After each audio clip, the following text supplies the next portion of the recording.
today? Welcome to Old South Raymond Gallery. We're talking with Mark Shandstrom, owner of Old South Raymond Gallery. He's going to give us some information on the pinups that we currently see on the wall here. This lovely woman in the bathing suit on the tree limb. What's her story? That's an original lithograph executed by Billy DeVorss in the late 1930s. Billy was sort of a phenomenon in American pinup art in that he was totally self-taught. He had never gone to school. And for a long time, he was a clerk in a bank in a small town in Kansas. One day, a woman walked in who he immediately fell in love with and asked her if he could sketch pictures of her. And she agreed. One thing led to another, and he eventually made contact through her with a friend who was a regional manager of the biggest calendar manufacturer in the world, a company called Brown and Bigelow.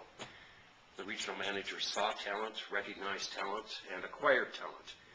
Billy went on to be a staff artist for Brown and Bigelow and executed several hundreds of pinups from the classic. And who's the artist on these pinups?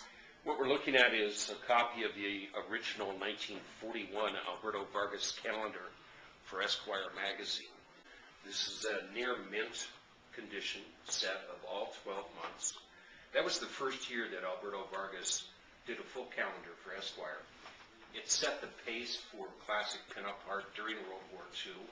Many of these images were iconics, and the one that you're focused on right now, which is September of 1941, is actually so famous as to have been named individually. It's called Sheer Elegance. He eventually went to work for Playboy magazine, Playboy Enterprises, in the 1950s and was with them for nearly 30 years. Many people recognize Vargas' name from his association with Playboy, but we do carry at Old South Raymond Gallery not only the Playboy years of Esquire or of Vargas, but also the Esquire years of Vargas, dating back to the origins of his popularity. He's just one of many pinup artists from that period in American art that, in my opinion, is the epitome of illustration art. And it was at a time when money was being made with calendar girls and the demand was there. It reflects an era of elegance and clearly a celebration. In your ad, it says that you have pieces starting at around 10. As a matter of fact, right now I've got a good selection of pinup art by Elvgren. These pieces range in age from originally executed in 1953 up through those executed in late 1960s. Elvgren, of course, was famous for a series of pinups that he did, which were named by him the Compromised Cuties. This is a good example of it. A compromised cutie is characterized by a beautiful woman who, because of the situation, exposes her upper legs, all of which, of course, are covered with nylon stockings and garters. And there's a variety of variations on the theme, as you can see, but they're all charming and all sort of play on the theme of the innocent girl next door.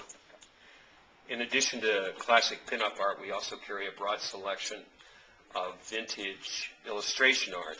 These are examples of original covers from Good Housekeeping magazine from 1923, 1924, 1925.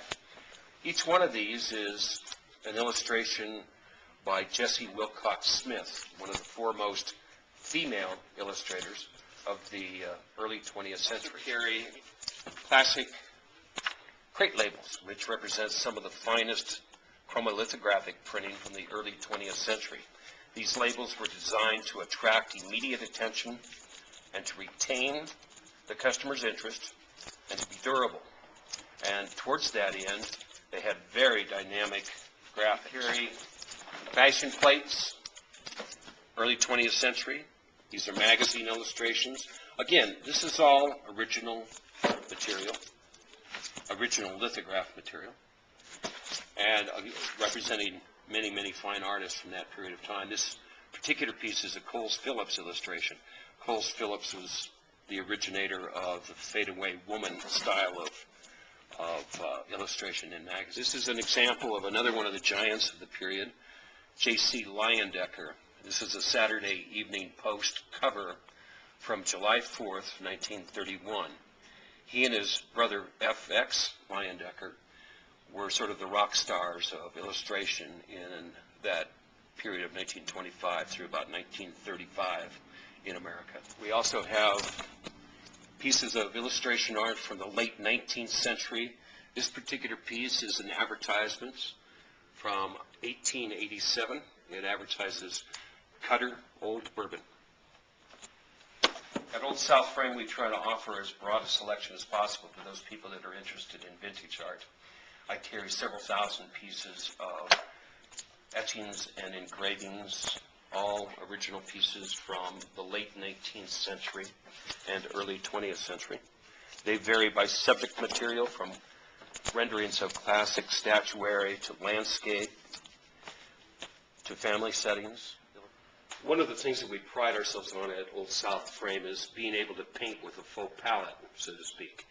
We carry over 3,000 moldings that range from very simple, naturally finished wood frames up through Italian marquetry, gold and silver leaf frames, and a broad variety of period designs from the 1900s and the 1800s.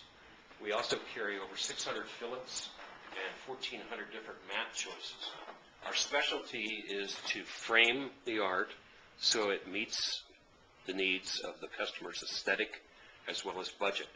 And towards that end, we can range from simple poster framing all the way up to full-blown museum conservation framing.